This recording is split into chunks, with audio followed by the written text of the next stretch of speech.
Hey guys, Carter97 again, once again with some more new loot. And as you've already seen the title, it's gonna be Sega Saturn related. Sega Sanshiro, Sega Sanshiro, Sega Saturn. Yes, the Sega Saturn. And I gotta say, I was really quite surprised when I found this on eBay for such a great price. And man, the state is really pretty damn sweet. Came in box and all, though the box was a little bit more banged up. But still, it came with everything, the cables, all you need. One controller, and you know, as usual, I like having two controllers, so picked up a second controller as well. And then one very important thing to buy when you get a Sega Saturn. Buying a Sega Saturn 101 is this thing here. This is an action replay 3-in-1, and the reason why I'm saying that this is one of the most important things to get when you buy a Sega Saturn is because this does a number of things. Most important, it makes the Sega Saturn region free. The first very important thing. So it works on all the versions of the Sega Saturn, so if you have a European console you can play Japanese games and vice versa. That's very important. Number two, this, well, the slot it goes into was actually a slot that was made for a few RAM expansions. You had one with 1 MB of RAM and one with 2 MB of RAM. Not 2, 4 MB of RAM. And the important thing is that that was used for a number of games which just required a little bit of extra processing power. And this has both of them. Number three, it does, very importantly, is it's also a memory backup. Because, you know, no slots for memory cards. It uses a battery backup, the system itself. And this thing also has an internal clock. And remember Pokemon Gold and Silver? Yes, this has the exact same problem as that. If the battery runs out, bye-bye all the game saves. Bye-bye internal clock. So you just gotta put them on this. Also, this has 8 MB of storage. The Sega Saturn itself only has half a megabyte, I believe. Well, I'm gonna assume there are bytes in here or blocks, or it has 500 somethings, and this has 1,000 somethings. So yeah, probably megabytes. Well, I mean bytes and then, you know, megabytes. So, a third very important thing. And then number four it works as an action replay. I don't think I will have to explain what that does. So, a very important card to get. And I got this thing from PlayAsia, unlike the Sega Saturn, which I got from the usual guy I buy stuff from on eBay. And then, of course, what is a great video game system without a few great games? And if you are familiar with the Sega Saturn and the games it has, then you already know which game series I just had to get for the Sega Saturn. You know, a certain anime series we all love, Gundam. And these are the Blue Destiny games. I immediately got all three of them. And this one is kind of a limited edition. It came with a pin of the Federation. The one thing I hate about this cover is it is absolutely 100% wrong. I mean, we have the normal gym with the machine gun and the shield of the ground gym, but the unit you play as in the game is a gym command. Well, it's the gym command ground type in the colors of the gym command space type, using the machine gun of the Gym Command space type and the shield of the NT1 Alex. So the cover is 100% wrong. I mean, it didn't even attempt to be the right cover. In no way is it the correct thing. And also, very cool thing they did with the CDs. You know, we have 3 side stories. In the first one, Unit 1, second one, Unit 2, third one, Unit 3. And in case anyone thinks that I just mistook the graphics because they were a little bit primitive, well, in the manual of the second game, they actually show you the gym command. So I gotta say, these games are awesome. These are really some of the best Gundam games I've played. The only thing I can really complain about, other than the covers, is that they're so short. Seriously, if you're gonna play these games on easy, and here we have the gym command, If you're gonna play them on easy, you could literally blast through them in less than half an hour. Perhaps even less than 20, no. I think you could go through these in less than 20 minutes if you're willing to skip the cutscenes. But the controls are so good. I mean, for what it's worth and for what we have, they really couldn't have done a better job even if they spent 10 more years on it. I mean, the controls are so great. And the one thing I really loved about this game is it just seems that the relations between the mobile suits are so well done. When you're piloting the Jim and you're facing off against the Zakus are no problem. But once you get to fight against a Dom, you really feel like you're piloting a Jim. I mean, the Doms are so fast and definitely the best representation of a Dom ever in any Gundam game. We all know Doms are supposed to be fast, but you don't know how fast a Dom really is unless you've played the Blue Destiny side stories. Also, fun fact, Unit 1 is actually known as just Blue. So that's just something, for an odd reason, I really love these games. But then again, even though they are short, they are only 4,800 yen when they were new.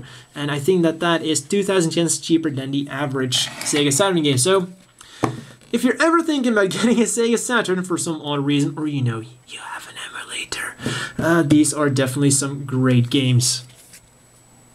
Then moving on, more Gundam games. Who could have guessed? The very, you know, they were really running out of imagination here. Mobile Suit Gundam. Also, I think this wins the prize for ugliest cover ever in any Gundam game. I mean, were they even trying to make the head of the Gundam? I know that this is a primitive console, but at least pick a nice picture for the cover. I mean, hell, what the... So, yeah. I haven't played it yet, but I really hope the game is better than the cover. Moving on from Gundam, we have Zeta Gundam. And, man, a lot better. The cover is so much better. And, well, we also got the second one, and this one is sealed. So, maybe I'll just keep it sealed. They were pretty cheap, if I remember correctly. And, you know, maybe I'll pick this one up, opened in worse shape to play, and I'll keep this one sealed. If they turn out to be great games, it would be worth having a sealed one, I guess. Also, looking forward to how they play out. Then, the final Gundam game for the Sega Saturn is Giren's Greed, the original one, and this game is wicked.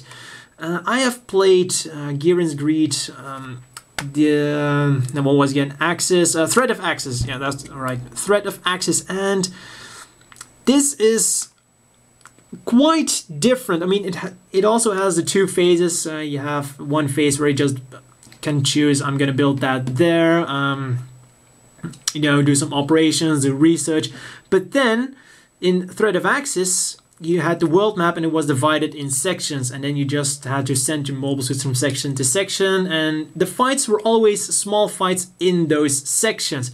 But here, they're just all over the world, and the whole world is one big battle happening at the same moment. So you have to manage all your machines at the same time. Though this is turn-based strategy, so it's not as hard as it might sound. But the battlefield is humongous, so I'm really looking forward to playing through this. I mean, man, it's just so overwhelming when you first look at it. I mean, all the things you have to manage. And one thing I find weird is you seem to have two versions of this game. You have one with a red label and then one with a purple label. So I wonder if there's a difference between the two, because the cover seems to be the same, just the CD that's inside. And while I said that those were all the Gundam games for the Sega Saturn, we could always use a few more mech games. Mechwarrior 2, just, you know, you can't really go wrong with Mechwarrior as far as I know. And hey, looks like a pretty standard Mechwarrior game. Looking forward to giving it a shot. And then there is Gun Griffin, the Eurasian conflict. Judging by the reviews, this is actually one of the better Sega Saturn games. Got really good reviews. Once again, I haven't played it yet, but judging by the manual, which tells you that there are 5 missions, same as with the Blue Destiny games, I fear that this is also going to be a rather short game. And judging by the manual, I think this might just be made by the same guys. Even though this says Game Arts and that one, and the Blue Destiny games just say Bandai. But I think the same people might have been involved, and I really hope so, because that would be a great sign. And the next game is one that you're simply required by law to buy whenever you get a Sega console. Sonic Jam, and this is essentially Sonic 1, 2, and 3 just in one big package. And I think there was also another one, and well, it might not be the best thing to admit, but I have never played a Sonic game before, so this was as good a chance as any to finally play one. Well, I guess I have played it before, but 5 minutes doesn't really count now, does it? So yeah, a really nice compilation, and also got really good reviews, when the only bad reviews were reviews saying like, yeah, we just got these games out, it's so stupid, I wanted to put them in a compilation. But hey, not everyone who owns a Sega Saturn owned a Mega Drive/Genesis.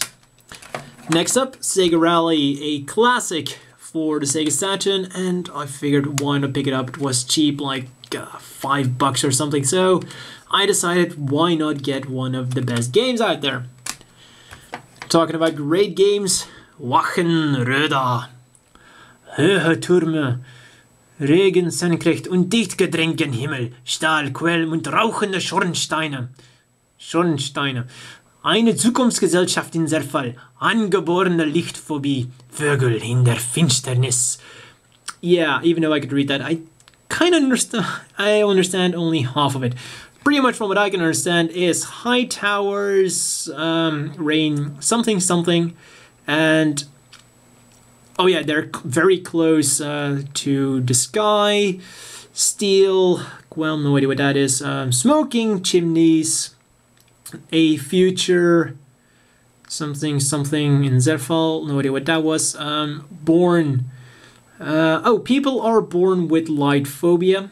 With phobia of light, so yeah, that probably makes sense because those high steaming, those smoking chimneys are all the way up to the sky, so they probably cover the entire thing in darkness, which is actually a very, well, I would say cool but very threatening thing, very interesting setup. And then, but in the finsterness, I know, do they mean window or darkness?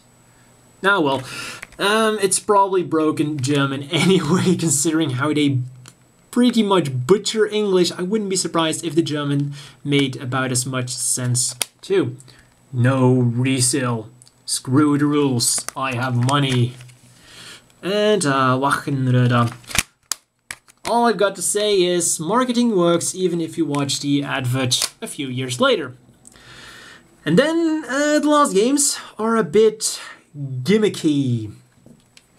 Quite gimmicky. So, what is a Japanese console without 2 dating simulators? Yes, and I did buy both of them for a reason. The first one, Tokimeki Memorial, Forever With You. And for some reason this game just kept following me around. I don't know why or how, but whenever I looked for games, Tokimeki Memorial always popped up, one way or another. I was looking for Game Boy games, Tokimeki Memorial. I was looking for PlayStation 2 games, Tokimeki Memorial. I opened the first page for the Sega Saturn games, and which game was there? Staring at me, Tokimeki Memorial, on the first bloody page. So I decided to just pick it up. Stop haunting me already.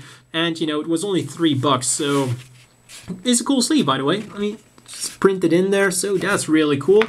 And you know, I don't think it's gonna be that special. It's just your average thing. We've got some nice art going on. Yeah, it's gonna be a cute little game. And then up next, we have Roommate Ryoko in Summer Vacation, and this is just a wicked game. Just the concept of the game mechanics is really odd. The thing about this is, when you just describe it, you have to spend a week with this virtual girl. And when I say a week, I mean a week. I mentioned that this game, that the Sega Saturn has a built-in clock, right? So I mean a week in real time. This game uses the internal clock of your Sega Saturn to keep track of, I know, dates you make with her and the times you gotta eat with her or what, I don't know. But it's just so, I know, diehard in a way, I guess, so weird, so unique, that for $6 I just had to pick it up and try it out for myself, because part of me still can't believe this exists. I mean, just, I don't know what to describe it. I'm just gonna have to try it for myself. And I saw a review of it, and this guy was like super psyched about it. It was a really great game apparently for a dating simulator, that every time you play through it, it's completely different, which, I don't know, I guess it's pretty deep for a dating simulator. Also, in case anyone is wondering, none of these two games are in fact hentai games, because Sega made one of the first video game rating thingies in a very easy and ambiguous way. Green, well, a green label means that essentially nothing is really wrong with the game. And then you have the red labels, which are actually the funniest, because Doom, if I'm not mistaken, has a red label because there is extreme violence and blood in it. And then there are actually a few hentai games for the Sega Saturn, and they have a red label too. So they're all grouped in together as adult games, which, I don't know, just boggles my mind to see that Doom, of all games, has the same rating as a bunch of hentai games. Yeah, well, I guess you gotta give it some kind of label, and they just decided to give them very ambiguous labels. This is probably something like E for everyone, I don't know. This probably just like, you know, from 14 and up. Nah, I don't know what they were really trying to go for here, because, you know, you have a dating sim which also has which has the same rating as like a Sonic game, which is already very amusing. And then the final Saturn game I bought was Shinseki Evangelion, which I totally couldn't figure it out when I played it on my own. But this was also one of the cheaper games, I think $4 or something. But really, when I was playing this, I couldn't figure it out for the life of me. It started off like a traditional RPG. You have a few cutscenes, you make a decision what you want to do. So far, so good. And I have to admit, the cutscenes really looked great for an old console. And, you know, you could make some interactive choices. But then when you got to the battles, I had no idea what the hell I was supposed to do. But I mean, absolutely no idea. It starts off with a weird slot machine that gives you things, and then you gotta make a decision. And when I made that decision, Shinji did absolutely nothing. Asuka fired something, and then the angel attacked, and then Shinji took damage. So I have no idea what happened. And, you know, for all I know, Asuka was ganging up on Shinji with the angel, because, you know, everyone seems to hate Shinji's living guts. Everyone except for me and probably a handful of other people, you know, because I tend to end up liking underrated / hated characters. I don't know why, but hey, I do like myself a realistic hero for a change. But yeah, so far the game hasn't really appealed to me all that much, but I didn't really give it a second chance after that. I tried a few options, the result was always the same. And then I remembered I had the Blue Destiny games. What you gonna do? But I have seen a walkthrough for this game, and the guy said that this is definitely one of the best, that this is actually a pretty good Evangelion game. He gave it like 8 out of 10, so maybe with a walkthrough this could be a very interesting game. However, the same guy also said that this was a rare game.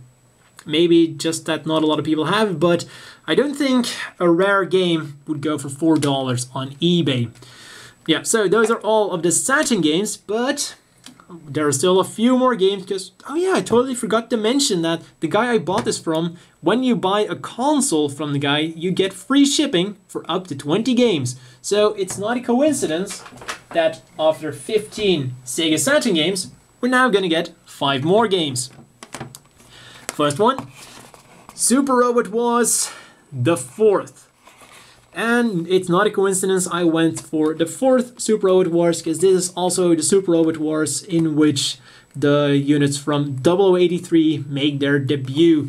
So really looking forward to playing this game. Judging by the screenshots, these are going to be very similar to Super Robot Wars J, Judgment, and W. And those were some really, really nice games. So totally looking forward to picking this up. And I only noticed this before I started filming. Karaoke Modo. Fan-fucking-tastic. Also, this is the Huckabine, which, from my limited Super Robot Wars knowledge, is one of the, I think, the fan favorites. I've seen a few model kits of this guy, and I gotta say, it's not a Gundam. Honest. And of course, it's gonna be no surprise that the other games are going to be Gundam related too. For the PSP, we have Giren's Greed's Blood of Zeon, and this is actually very similar to Thread of Axis, but some of the gameplay mechanics are just slightly different. Some of them are better in Blood of Zeon, but a lot of them are better in Thread of Axis.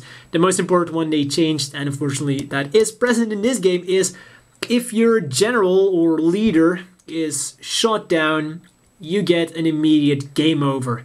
And now that might sound logical if you don't know the mechanics of the game, because when every other character dies, they have a stat that will tell you how quickly they will rejoin your ranks. So after a set amount of turns, that character will come back. So they didn't actually die, they were just injured. And if you would happen to shoot down the enemy leader, let's say General Revel, well, then nothing happens and he just gets injured, and in a few turns later he will be back on the front lines. So it's much better that in Thread of Axis they kind of put you on a level playing field with the CPU. So yeah, it's just the older version of Thread of Axis really. But one thing that is much better about this game is fully animated cutscenes rather than just still images.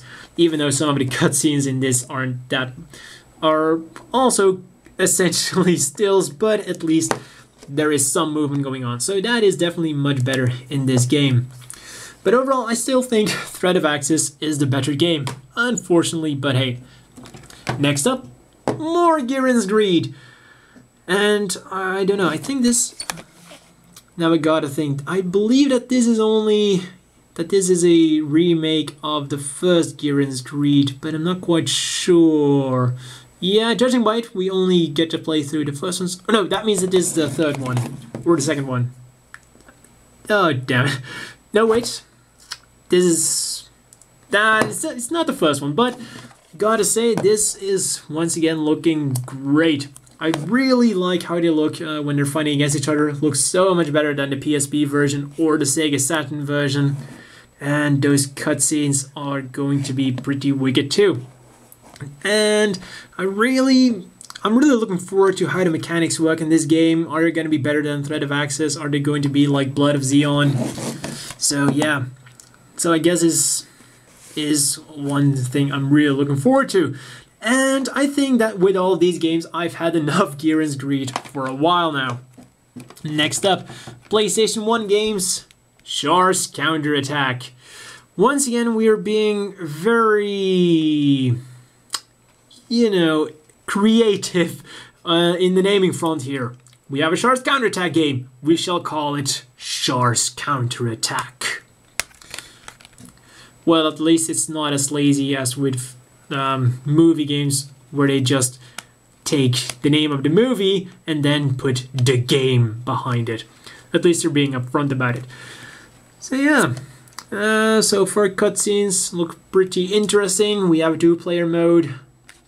So I wonder how this is gonna play out. And I was hoping that I could play as a Jagan, but looking at the roster, in the manual, I don't think I will get to play as the J-Gun. I'll have to deal with the Rigazi and Kairasu. So yeah, it's a bit unfortunate. Also, gotta love it's called Chars Counterattack, but we can apparently play as Chars Gelgoog, Chars Zaku, and the original Gundam. So there's definitely a lack of mass production mobile suits, and you all know how much I love them. The one thing I do love is, looks like I got a free memo of the previous owner. And for the Yakdoga, L2 and R, for the Gundam, L1, L2, and for the Rigazi, Square and R2. Whatever that will do. Then, the final game I got, game number 20. And aren't we being creative? Mobile Suit Zeta Gundam. Yeah, at least they're being persistent here. Well, they're being pretty consistent in their persistency not to come up with creative names. And we have 2 CDs here.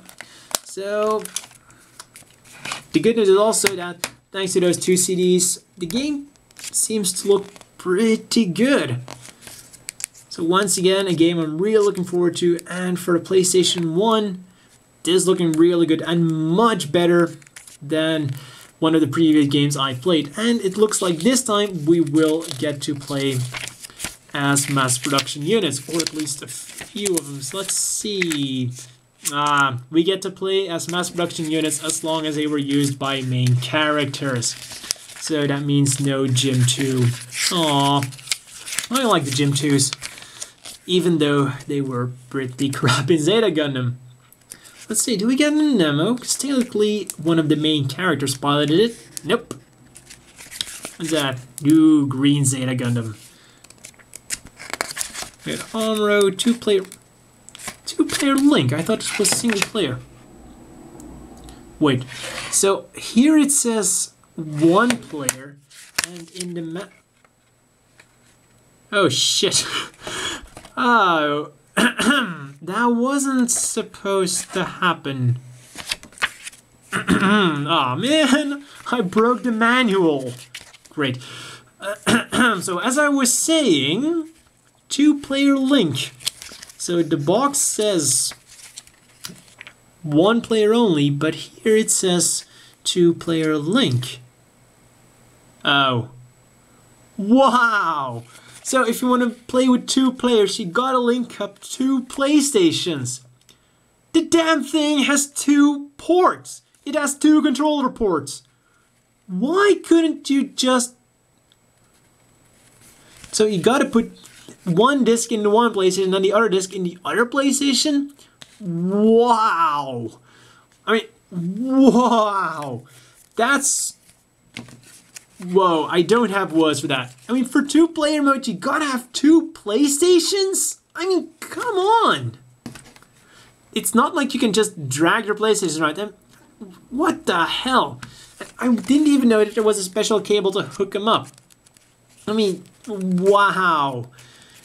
That's pretty drastic, just to have 2 players. I mean, I know that there are LAN parties, and to have more than 2 players, you'll have to do something like that, or just get a double tap or something like that. But hooking 2 PlayStations together for 2-player?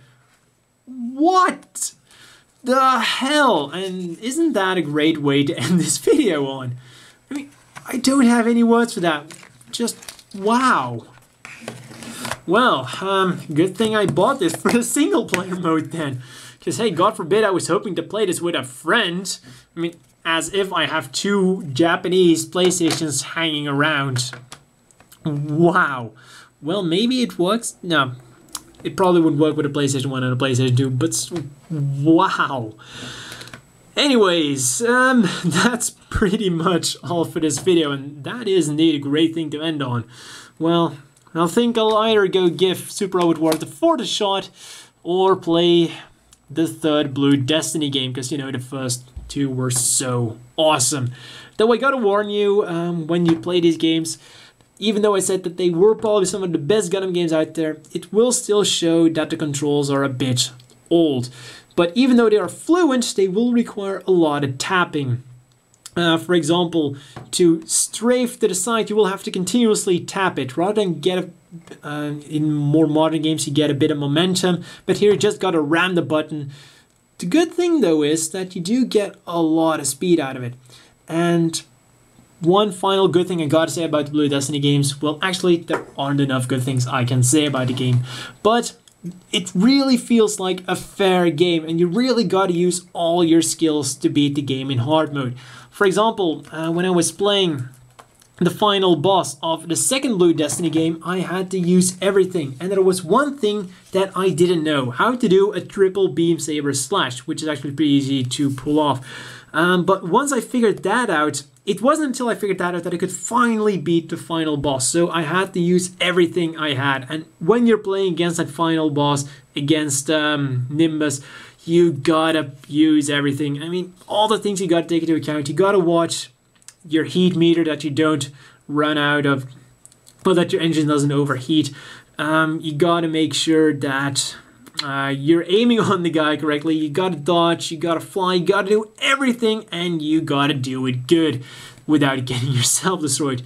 And let's not get into the levels where you have to defend, I think it was a reactor. I mean, that just adds even more to the challenge. You gotta watch out for everything, and then you gotta make sure that you don't accidentally shoot the generator, because, you know, friendly fire is on these games, especially against the reactors. One shot and those reactors are going boom, whether it's from you or from the enemy. So, if anyone wants to pick up these games, I can totally recommend them, even if you have to do it by more obscure methods.